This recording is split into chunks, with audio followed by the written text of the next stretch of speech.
Welcome back, everyone. Today we are diving deep into a gritty, post-apocalyptic world that looks like a giant, sprawling junkyard desperately in need of a professional cleaning service. Sector 50, a desolate wasteland, where a rusted signpost sticks out of the trash heaps and a crowd of kids run around looking like they desperately missed the last school bus out of town. As we pan across this bleak landscape, we see two young boys crouching in the debris, looking completely stressed out and terrified because a giant, stone-cold golem has just rolled up on them. It turns out this terrifying, massive rock monster is actually a literal trash for food vending machine, where the desperate locals can trade random pieces of scrap metal and junk for basic survival snacks. One incredibly hungry and impatient kid decides to take a gamble and steps up to the behemoth with a simple flashlight, shining it right into the creature's blank face and yelling for a food reward.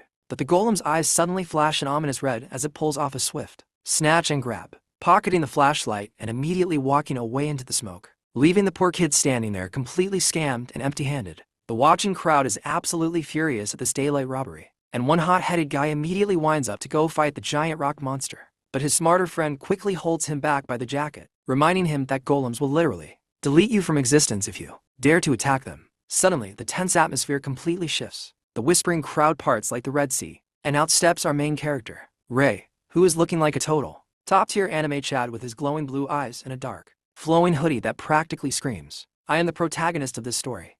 Ray walks right up to the intimidating golem without a single shred of fear, drops a heavy bag full of premium, high-quality junk like old clocks and intricate metal scrap right at its feet, and calmly says, "Here, take it." The golem's eyes instantly light up with a bright red glow. It greedily vacuums up the scrap metal, and in return, it dumps out a literal king's feast consisting of burgers, fresh water, and multiple canned drinks, leaving the incredibly jealous crowd to watch in awe, while whispering rumors about him being the legendary ghost of 17th Street. As night falls over the gloomy, shadow-drenched alleyways, Ray is walking home with his massive haul of food when his boots suddenly click to a halt on the pavement, and he calmly breaks the silence by saying, "7 people, show yourselves."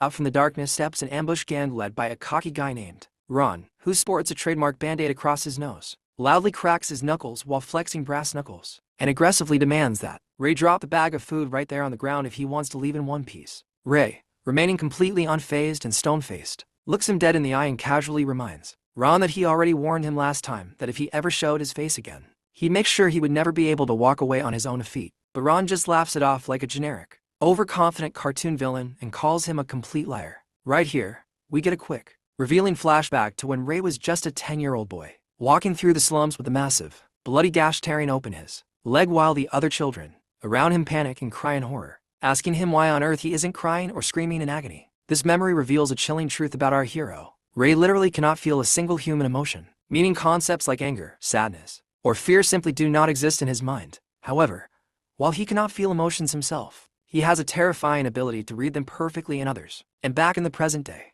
Ray instantly calls out Ron for hiding a sharp knife behind his back, with the full intention of stabbing him from the very start. Suddenly, a dark, swirling, ghostly aura begins to manifest around Ron's body as Ray explains his secret superpower to the audience. He can physically see the mana of human emotions pooling inside people's chests like a colorful mistware. Things like anger and hatred look like a roaring, violent red fire, and ridicule looks like a cold blue light.